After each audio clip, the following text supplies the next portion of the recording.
கோபாலா கோபாலா கோகுல நந்தன கோபாலா நந்தகுமாரா நவனித சோரா பிருந்தாவனச்சர கோபாலா கோபாலா கோபாலா கோகுல நந்தன கோபாலா. தோடர் சங்கிலிகை Salaar Pilar என்ன தூங்கு பொன்மணி ஒலிப்ப படுமும்மத பூணல் சோர வாரணம் பையேனின்றோர்வது போல் உடன்கூடி கிண்கிணிகாரவாரிப்ப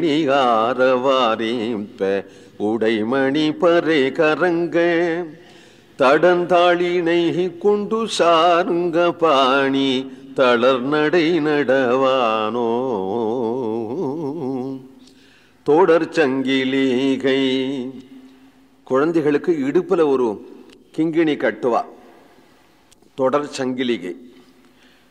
குழந்தைகளுக்கு கால்லையும் போடுவா, காலில் போடுற தண்டை கொலுசு, அதுவும் தண்டையும் ஜல் ஜல்னு ஒலிக்கும்.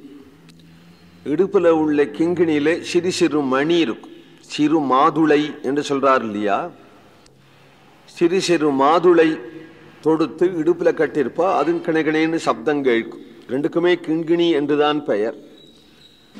அதனுடைய வேற்றுமை தெரிவதற்காகத்தான் சேவடி கிண்கிணி என்று சொல்லுவது. திருவடியில கட்டுற கிங்கிணி, திருவடியில தண்டை பாதசரம் தவிர சலங்கை கூட கட்டுறது உண்டு இல்லையா. பாகவதாள்லாம் திவ்ய நாமத்தில் கட்டிக்கிறாளே, நாட்டியம் ஆடுறவாள்லாம் கட்டிக்கிறாளே, அந்த சலங்கைகள் கூட கட்டுறது உண்டு. அதுக்கு கிங்கிணின்னு பெயர். குழந்தைகளுக்கு கட்டுவா. இந்த கண்ணன் வரத பார்த்தா எப்படி இருக்கு என்று சொன்னால், வாரணம் பைய நின்று ஊர்வது போல், ஒரு யானைக்குட்டி அழகாக நடந்து வருவது போலே என்று. நடை அழகு உடையது யானை. அதனால்தான் கஜசிம்மகதி வீரவு என்று சொல்லுகிறது ஸ்ரீமத் ராமாயணம். நடை அழகு உடைய யானை குட்டி வந்தா எப்படி இருக்கும்? கண்ணனும் கருப்பு, யானை குட்டியும் கருப்பு. யானை குட்டியும் நன்னா மழமழன் இருக்கும், கண்ணனும் நன்னா மழமழன் இருப்பான். யானைக்கும் சங்கிலி கட்டியிருக்கும், அதனால அது வரும்பொழுது மணி டங் டன்னு சப்தம் கேட்கும். யானை வரும் பின்னே மணி ஓசை வரும் முன்னே என்று ஒரு வசனம் சொல்றது உண்டு.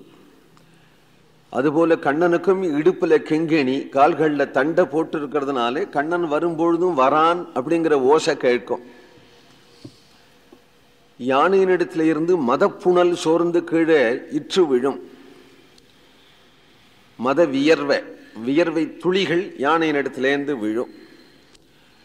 அதுபோல கண்ணனிடத்துல இருந்தும் அவனுடைய வாயிலிருந்து சூழ் கொட்டுமே.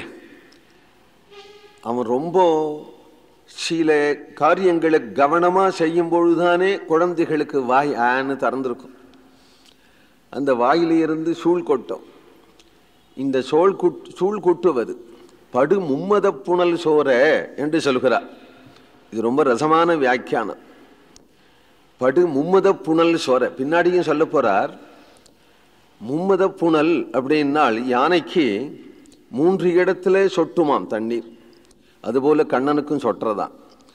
படு மும்மத புனல் சோர வாரணம் பைய நின்றூர்வது போல் என்று. அந்த சார்ங்கபாணி தடந்தாளினை கொண்டு அழகான திருவடியை கொண்டு தளர்நடை நடவானோ அப்படின்னு யசோதையினுடைய ஆசை.